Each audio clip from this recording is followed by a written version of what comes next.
Welcome to today's explainer. For years, behavioral economics promised us this incredibly easy, almost foolproof way to build better financial habits. The secret weapon? The nudge.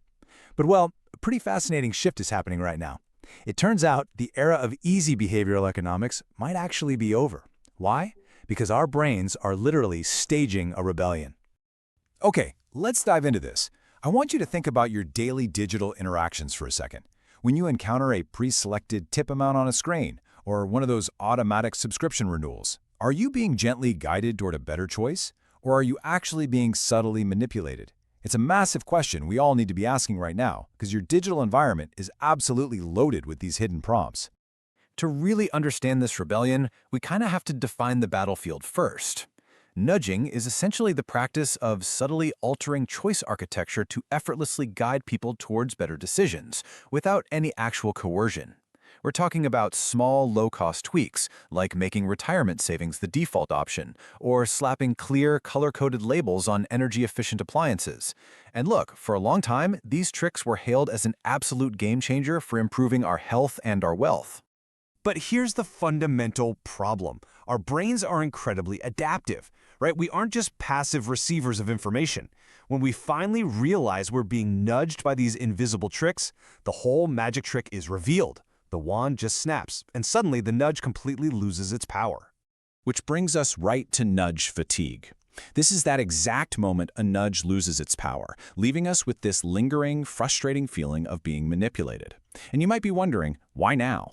Well, it's the sheer volume. Between hundreds of app notifications, endless pop-ups, and navigating a literal labyrinth just to unsubscribe from a single marketing email, we are bombarded. We've developed this highly sensitive nudge radar in our minds that spots the trick from a mile away. Now, what's really interesting about this slide is how our psychology actually shifts when that radar goes off. System 2, which is our slow, analytical, highly conscious mode of thinking, kicks in. So instead of passively accepting that gentle push, System 2 builds a solid brick wall of active resistance. The nudge no longer just glides by, it crashes right into our conscious awareness. Take Mark, for example. We've all been a Mark. In the past, when he made an online purchase, he just passively accepted those pre-checked boxes for marketing emails or little dollar donations. The default nudge guided him perfectly. But the constant, endless stream of these prompts, it finally broke him. He developed severe nudge fatigue. Today, Mark actively seeks out and unchecks every single box with a vengeance, even for things he might have actually liked. The nudges don't guide him anymore. They trigger an automatic, reflexive counter-reaction. And let's be real, Mark's frustration is our frustration.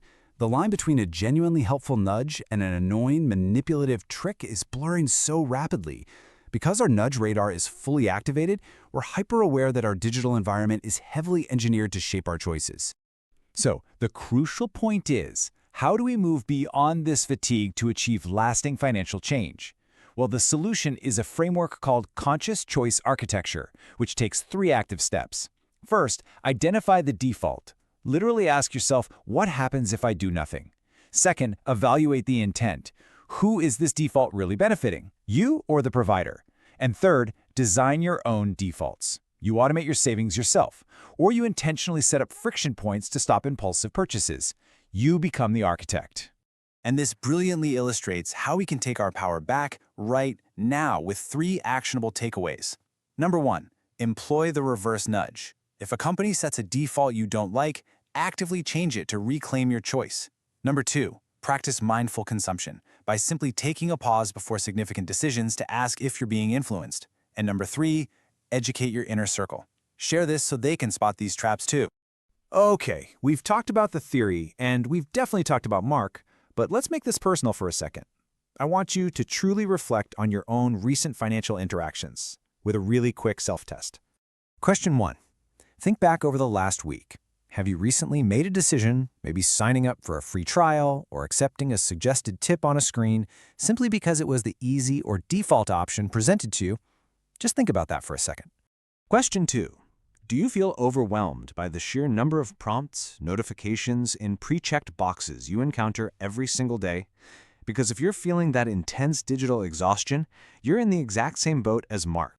And question 3. Do you sometimes feel like companies are trying to subtly trick you? If you answered yes to this, guess what? Your nudge radar is functioning perfectly. That resistance you're feeling is just your brain's natural defense mechanism kicking in. Let's move to and see how this builds into our conclusion. As we reflect on those questions, the reality becomes starkly clear.